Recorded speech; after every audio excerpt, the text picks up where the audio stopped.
오늘 우리에게 주시는 하나님의 말씀은 시편 138편 1절과 2절의 말씀입니다.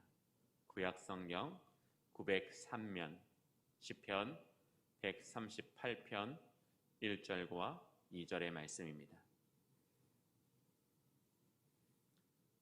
기록되어진 하나님의 말씀을 봉독하겠습니다.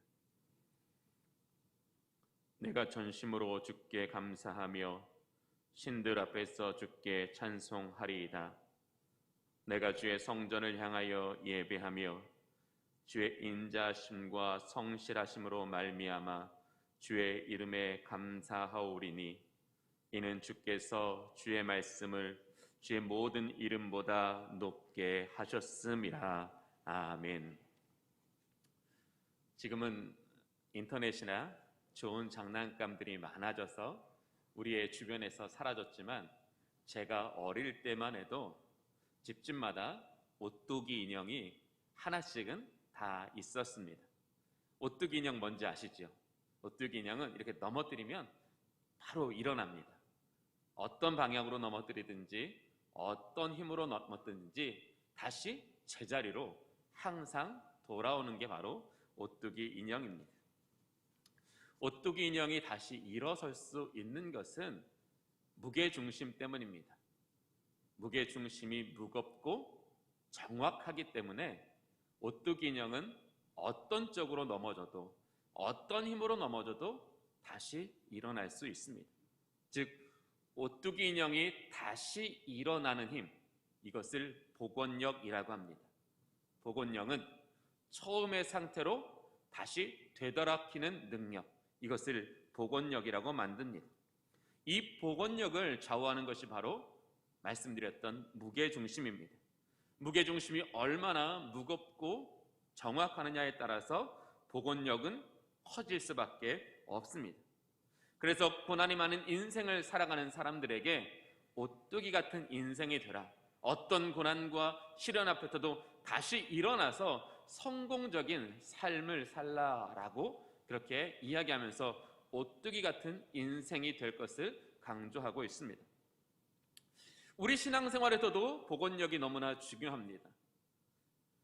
주는 완전합니다 라는 찬양의 가사를 생각해 보면 인간의 연약함을 매우 적절하게 표현하고 있습니다. 가사의 내용은 이렇습니다. 주여, 우린 연약합니다. 오늘 우리는 힘겨워합니다. 주 뜻 이루며 살기엔 부족합니다. 주여, 우린 넘어집니다. 오늘 또 하루 실수합니다. 주의 긍휼을 구하는 죄인입니다. 이 찬양의 가사처럼 우리는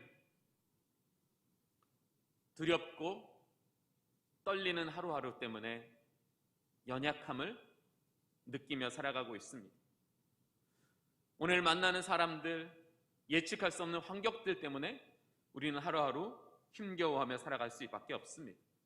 이렇게 인간은 실수의 문제, 욕심의 문제, 죄의 문제로 인하여 후회하고 실패하고 낭망하고 넘어지는 삶을 반복하는 것이 우리 인생입니다. 그러나 후회가 반복되고 실수가 연속되면 인간은 부정적으로 바뀌게 됩니다. 또 침체의 늪에 빠져서 무기력해지거나 은혜를 잃어버리고 살아가게 됩니다. 어느 여집사님 댁에 한번 방문한 적이 있었습니다. 수개월 동안 주일 성수를 하지 못해서 혹시 교회에서 상처를 받은 것은 아닌가 염려가 돼서 신방을 갔습니다. 신방을 가서 집사님에게 왜 주일 성수를 잘 하시지 못하는지 여쭈어 보았더니 그동안의 일들을 하나하나씩 차근히 이야기해 주셨습니다. 내용의 핵심은 이런 거였습니다. 이 집사님과 가정에서 하나님께 간절히 바라던 기도의 제목이 있었습니다. 그런데 정한 날짜에도 이 하나님께서 기도에 응답해 주시지 않자 마음이 상하고 마음이 무거워져서 영적인 침체가 왔다고 합니다. 영적인 침체가 오니까 주일날 준비하고 교회 가는 것이 너무 힘들다라는 거죠.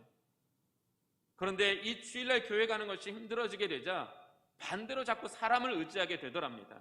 그래서 사람과 만나는 약속을 주일에도 잡게 되고, 그렇게 주일에 계속 약속을 잡다 보니까 몇 개월 동안이나 주일 성수를 하지 못했다라고 이야기하셨습니다. 그렇습니다. 은혜 없는 삶은 저와 여러분으로 하여금 세상에 치우치게 만듭니다. 하나님보다 인간을 의지하게 되고 하나님보다 세상을 더 의지하게 됩니다. 그래서 우리는 주일 성수를 가볍게 여기고 이 예배를 통해 주어지는 하나님의 은혜를 향하여 우리는 온전함으로 하나님 앞에 예배할 수 없는 영적 상태가 될 수도 있습니다. 병이나 문제에 있어서 그것을 초기에 대처하는 것이 가장 중요한 것처럼, 우리가 인간의 연약함으로 말미암는 실수와 후회를 피할 수 없다면 우리는 영적인 복원력을 높임으로써 신앙과 삶의 균형을 이루며 살아가는 것이 너무나 중요한 것 같습니다. 코로나19가 길어지면서 한국교회는 영적인 침체에 빠지기 시작했습니다. 가정에서 드리는 예배 가운데 그 준비 없는 예배는 은혜 없는 예배가 되고 말았습니다. 제가 언젠가 한 장로님과 전화 신방을 하면서 장로님 저한테 그렇게 말씀하시더라고요. 목사님, 저는 온라인 예배를 드리지만 양복 딱 갖춰 입고 정말 현장에서 예배를 드리는 것처럼 그렇게 목사님 우리 가정은 예배하고 있어요. 너무나 은혜가 되는 거예요. 하나님은 물론 예배당에서 드리면 더 은혜가 넘친다는 것은 외면할 수 없는 사실이겠지요. 그러나 하나님께서는 준비된 영혼에게 하나님 은혜를 부어주십니다. 그 영혼을 만족해 하시고 그 영혼이 비록 비대면 예배일지라도 그 진리를 의지하여 하나님의 사랑을 의지하여 다시 세상에 나아가 연약함에도 불구하고 주님, 제가 주님 능력으로 살겠습니다, 주신 말씀으로 살겠습니다, 결단하며 믿음으로 나아가야 하는 것이 바로 예배라는 것입니다. 한국교회는 언젠가부터 은혜 없는 예배를 말하지만 그 은혜 없는 예배가 준비 없는 예배 때문이라고는 스스로를 생각하지 않습니다. 또 우리의 무기력한 삶은 기도를 멈춰지게 하였습니다. 이 코로나19라는 상황 가운데서 우리는 기도로만이 우리의 삶의 문제가 해결되고 기도만이 우리를 이 어려움 시기에서도 주님의 뜻을 붙잡고 나아가게 한다라고 우리는 알지만 우리는 기도하지 못하는 영적 침체에 놓여 있습니다. 오늘 본문은 오랜 고통의 시간을 통해 우리가 영적인 무기력과 침체에 빠지지 않게 하기 위해서 어떻게 해야 하는가를 저와 여러분에게 말씀하고 있습니다. 오늘 본문 시편 138편은 다윗이 성전 제사 때 사용하였던 감사 찬송시입니다. 우리가 잘 알고 있는 것처럼 다윗의 인생은 파란만장했습니다. 사무엘을 통해 기름 부음을 받은 이 다윗은 골리앗과의 전쟁에서 놀라운 승리를 경험했습니다. 이 골리앗과의 승리를 시작으로 다윗은 계속되는 전쟁에서 승리를 경험했고 승리에 뒤따르는 환호와 영광을 경험할 수 있었습니다. 전쟁에서 승리하여 개선하는 다윗을 향해 사울이 죽인 자는 천천히요 다윗은 만만이로다, 다윗의 이름을 높이 칭송하고 다윗에게 모든 영광을 사람들은 돌리기 시작했습니다. 그때까지만 해도 다윗은 하나님 나에게 이런 은혜를 주셨구나, 나에게 이런 복을 주셨구나, 오직 은혜와 오직 복에만 관심을 두고 살았습니다.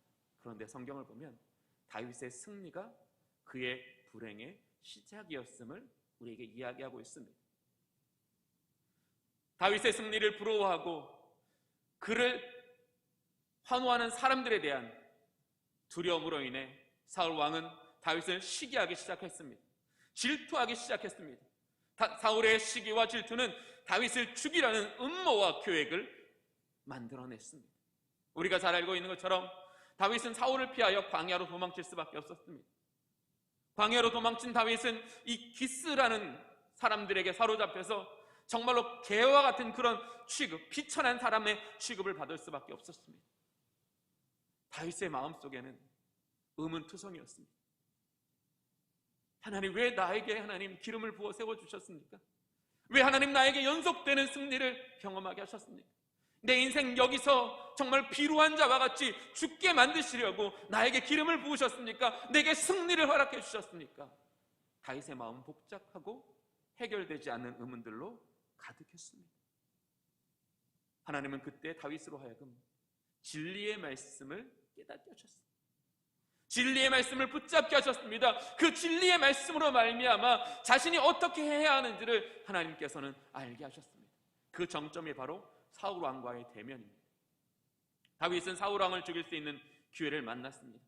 그러나 하나님께서는 다윗에게 그 말씀을 생각나게 하심으로 주께서 기름 부어 세우신 자를 자기의 의미대로, 자기의 감정대로, 자기의 뜻대로 어찌할 수 없도록 그에게 하나님께서는 은혜를 베풀어 주셨습니다. 사울에 이어 왕이 된 다윗에게 또 승리가 찾아왔고 그에게 평화가 연속되어졌습니다.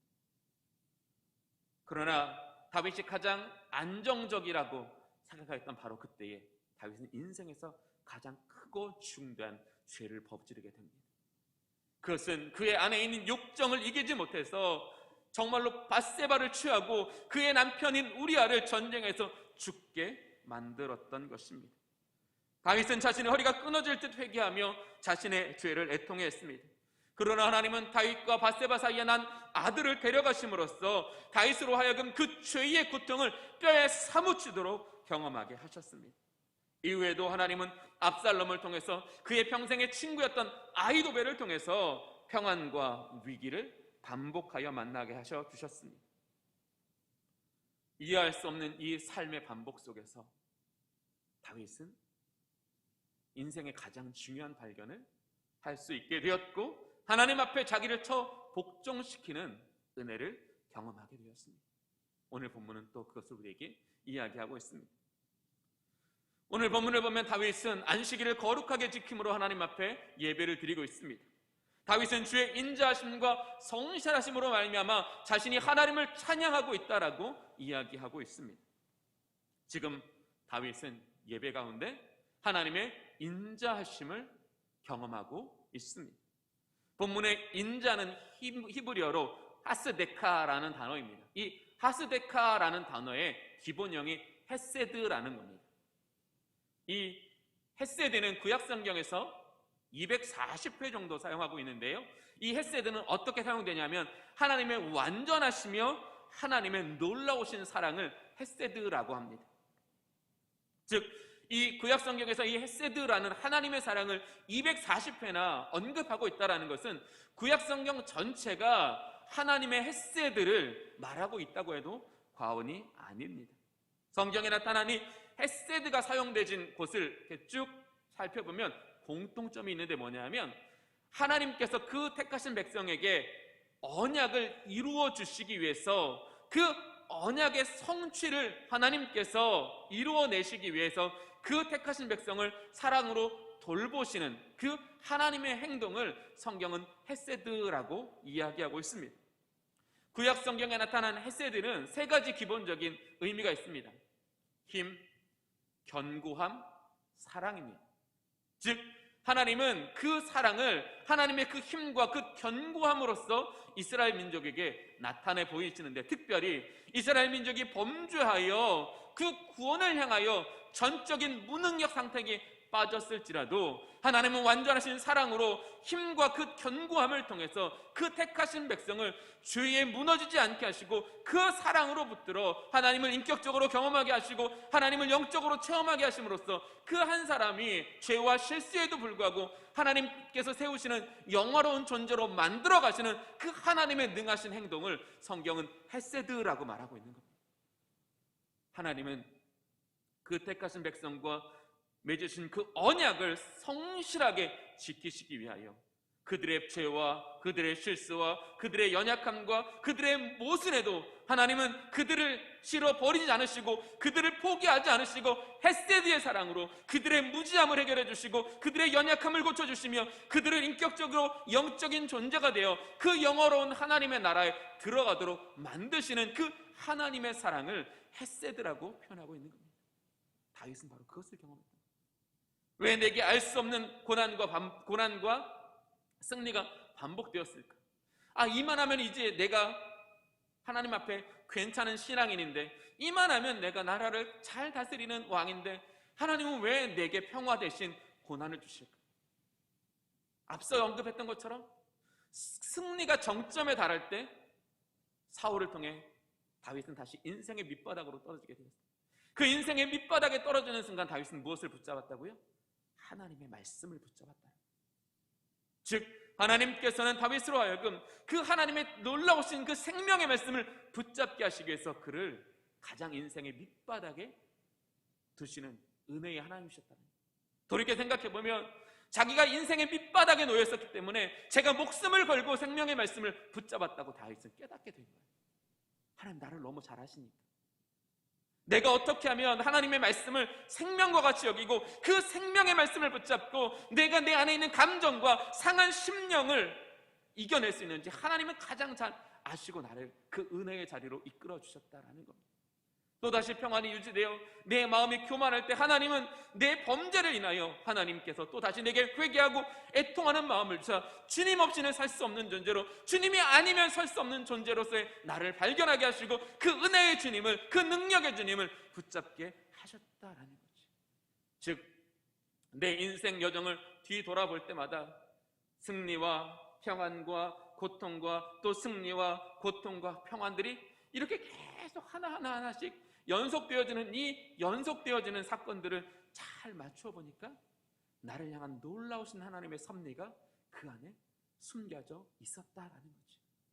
즉 하나님의 헤세드는 내가 연약하고 나의 실수와 나의 범죄까지도 그것을 사용하셔서 나로 회개케 하시고 주님을 붙잡게 하시고 주님께 기도하게 하시고 온전히 주님만 바라보게 하시는 그 놀라운 하나님의 섭리가 되게 하셨다라는 것을 다윗은 느끼고 깨달았던 거예요. 그런데 그것을 어떻게 해요? 오늘 이 자기가 드리는 이 영적인 예배를 통해서 이 거룩한 예배 속에서 자신의 한 주간의 삶을 돌아보니까 자기가 생각하지 못했던 일들이 하나님의 은혜였구나, 하나님의 능력이었구나, 하나님의 솜씨였구나. 하나님께서 나를 이러한 믿음의 사람으로 세우시기 위해서 내 영혼을 회개케 하시고 내 영혼을 깨닫게 하시고 내 영혼으로 하여금 주님을 만나게 하시기 위해서 하나님, 내가 알지 못하는 일, 내가 이해할 수 없는 일 속에서도 하나님께서는 간섭하시고 역사하셨구나. 하나님의 헤세드는 나를 온전히 세워가시는 그 사랑이구나라는 것을 깨닫게 되었다는 거죠. 한 주간 살 때는 하나님, 나 왜 이렇게 힘들어야 해요? 하나님, 다른 사람은 저렇게 편안한데 왜 하나님 난 이렇게 삶이 고달파야 해요? 하나님, 죄인들은 저렇게 형통한데 하나님, 믿음으로 살고자 하는 나는 왜 하나님 이렇게 하나님 삶의 희망이 보이지 않아요? 우리는 불평하지만 그 불평이 무엇과 맞닿들어 있다고요? 주님 도와주세요. 주님 은혜 아니면 하나님 설 수 없어요. 하나님께서는 우리의 연약함을 통하여 우리를 말씀과 기도의 자리로 이끌어 주셨고 그 말씀과 기도의 자리를 통해서 우리가 정말로 붙잡아야 되는 것은 세상의 영광이 아니라 세상의 그 무엇이 아니라 오직 하나님을 알게 하심으로 우리가 믿음 위에 세워지고 그 위에 하나님께서 부으신 축복으로 말미암아 더 우리로 하여금 영화로운 주님의 시간들을, 영광스러운 주님의 날을 살아가도록 만드시는 그 하나님의 헤세드가 우리의 삶의 질서가 이루시고 하나님의 그 헤세드가 우리를 온전한 믿음의 사람으로 세워가시는 것을 경험케 하셨다라는 겁니다. 하나님 앞에 영과 진리로 예배하는 다윗에게 하나님은 그에게 하나님의 헤세드를 깨닫게 하셨다라는 거죠.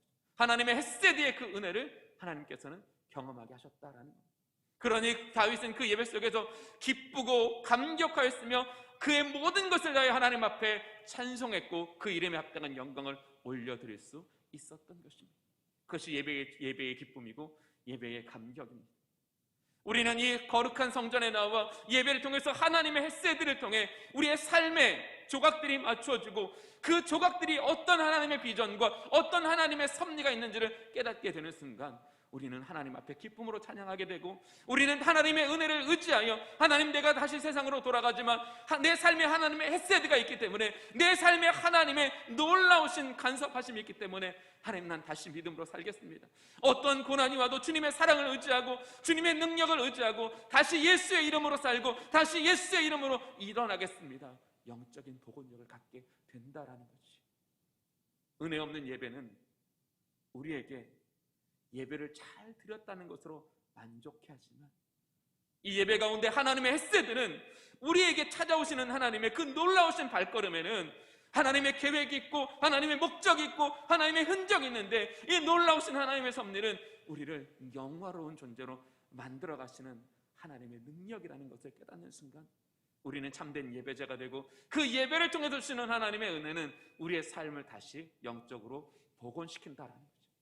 부르심을 받은 사람처럼, 하나님께서 택하신 거룩한 사람처럼 내가 다시 믿음으로 살겠습니다, 내가 믿음으로 다시 하나님의 일을 행하겠습니다, 영적인 복원력을 일으켜주는 것이 바로 예배라는 것을 오늘 저와 여러분에게 이야기하고 있는 것입니다. 또 오늘 본문을 보면 다윗은 하나님의 예배 가운데 하나님의 성실하심을 경험하고 있습니다. 본문의 이 성실이라는 단어는 히브리어로 에메트라는 단어입니다. 이 에메트라는 단어는 진리, 진실, 성실함이라는 뜻을 가지고 있는 단어입니다. 그런데 특별히 성경에 나타난 이 에메트는요, 숨기는 것이나 감추는 것이 없이 말과 행동이 일관되며 시간을 초월해서 믿을 수 있는 것을 에메트라고 합니다. 이 구약 성경에는 헤세드와 이 에메트를 병행해서 매우 많이 말씀하고 있습니다. 특별히 시편 86편을 보면 다윗이 이렇게 고백하는 것을 볼 수 있습니다.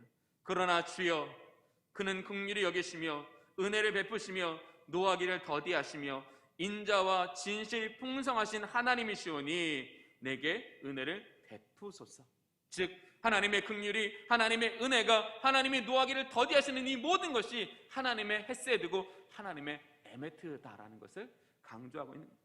다윗이 얼마나 그 풍성한 하나님의 헤세드를, 얼마나 그 놀라우신 하나님의 에메트를 경험하였기 때문에 이 다윗은 하나님의 이 헤세드와 에메트가 영원까지 우리를 지켜준다라고 강조하고 있습니다. 하나님은 예배하는 성도들에게 하나님의 에메트를 경험하게 하신다는 것입니다. 찬양의 가사 중에 또 이런 가사가 있습니다. 지나온 모든 세월들 돌아보아도 그 어느 것 하나 주의 손길 안 미친 것 전혀 없네. 우리의 인생을 돌아볼 때마다 주님의 손길이 하나도 미치지 않은 것이 없다라는 것은 무엇입니까? 하나님은 성실하게 우리에게 그 뜻을 이루어 주셨다라는 것. 여기에 하나님의 무슨 뜻이 있을까? 여기에 하나님의 무슨 섭리가 있을까? 나는 이해할 수 없고 나는 알지 못했지만 하나님은 그 성실하심으로 우리를 위하여 행하여 주셨다라는 것. 하나님의 에메트를 우리는 경험할 때 우리는 다시 하나님, 내가 앞으로 살아가야 될 내 삶의 순간에도 하나님의 에메트가 나와 함께 하시기 때문에 그 성실하심으로 나를 향한 하나님의 놀라우신 그 뜻과 섭리를 하나님께서 이루어내실 것이기 때문에 하나님, 나는 다시 주님을 바라보고 일어나겠습니다, 다시 사랑하겠습니다, 다시 사역하겠습니다, 다시 주님만 바라보며 믿음으로 내 앞에 놓인 길을 가겠습니다, 영적으로 결단하는 영적인 복원력이 일어난다라는 것입니다. 그래서 사도 바울은 히브리서 12장에 인내로서 우리 앞에 놓인 믿음의 경주를 계속하라고 권면하고 있는 겁니다.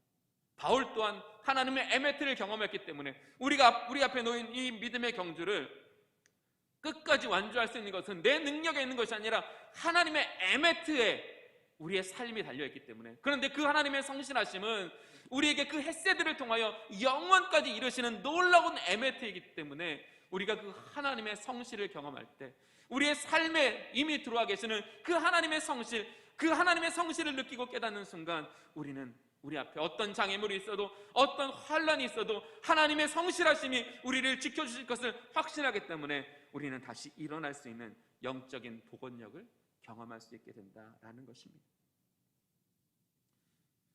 내 인생의 헤세드, 내 인생에 찾아온 헤세드라는 책이 있습니다. 수영록 교회를 담임하시는 이규현 목사님이 쓰신 책인데요, 이 내 인생에 찾아온 헤세드라는 책에 보면 헤세드 퍼즐이라는 단어가 나옵니다.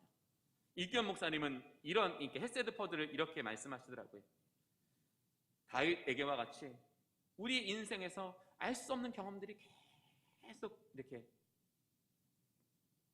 계속 반복되어지는데 이 내 인생에서 알 수 없었던 이 사건들, 이 사건을 하나의 퍼즐 조각이라면 이 하나의 퍼즐 조각들이 성령의 감동에 의해서 하나하나 자기 자리를 찾게 되면 우리는 이 헤세드의 퍼즐이 하나님의 위대한 비전, 우리를 향한 하나님의 위대한 비전을 향하고 있다는 것을 깨닫게 된다라는 강조하고 있습니다.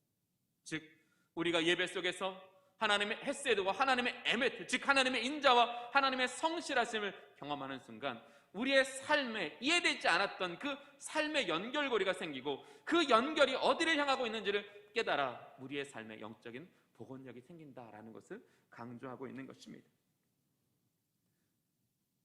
지난 20년간 50여 나라에서 순회 설교자로 사역했던 토미 테니라는 목사님이 있습니다. 이 토니 테니라는 목사님이 쓴 하나님 당신을 예배합니다 라는 책에 보면 하나님의 임재 앞에 인생을 걸고 예배하라. 하나님의 임재하심이 당신의 인생을 바꾸신다. 단 한 번의 예배도 소홀히 여기지 말라. 단 한 번의 찬양도 과소평가하지 말라. 나의 자신의 화려함보다 하나님의 마음을 붙들라. 믿음은 하나님의 마음을 움직인다. 하나님의 마음을 움직이는 사람은 사탄을 물리치는 권세가 있다. 당신이 드릴 수 있는 최고의 예배를 드려라. 예배와 경배에 온 마음을 드리고 하나님을 위한 꾸준한 사역에 망설임 없이 온몸을 던져라. 기도할 때 하나님만 원하고 갈망하라. 하나님의 놀라운 계획에 당신을 맡겨라. 응답이 올 때까지 찬양의 옷을 입고 기다리라. 하나님의 임재하실 때 운명이 바뀐다. 정말 우리는 하나님의 임재를 경험하여 은혜를 받을 때까지 기다리며 예배 드려야 한다라고 얘기해요. 왜 이 토미 테니 목사님은 우리에게 우리의 인생이 바뀌어질 때까지 예배하라고 하셨을까요? 바로 그 예배를 통해서 우리가 하나님의 헤세드와 하나님의 에메트를 만나야지만 우리의 인생의 고리가 끼어지고 우리의 인생의 퍼즐이 맞춰지기 때문입니다. 예배를 떠나서 우리는 결코 우리 인생에 담긴 하나님의 섭리, 하나님의 흔적, 하나님의 놀라운 목적을 깨달을 수는 없습니다. 그러나 예배 가운데 나와서 그 하나님의 인자와 성실을 경험할 때 성령은 그 하나님의 인자와 성실이 우리에게 이루시고자 하시는 그 하나님의 비전을 깨닫게 하심으로 우리가 왜 다시 세상에 나아가서 믿음으로 살아야 되는지, 기도하러 살아야 되는지, 성령으로 살아야 되는지 확신하게 하시고 그것을 붙잡게 하심으로 우리는 다시 영적인 복원적으로 세상에 나아가 믿음의 사람으로 살아갈 수 있게 하신다라는 것을 의미하고 있는 겁니다.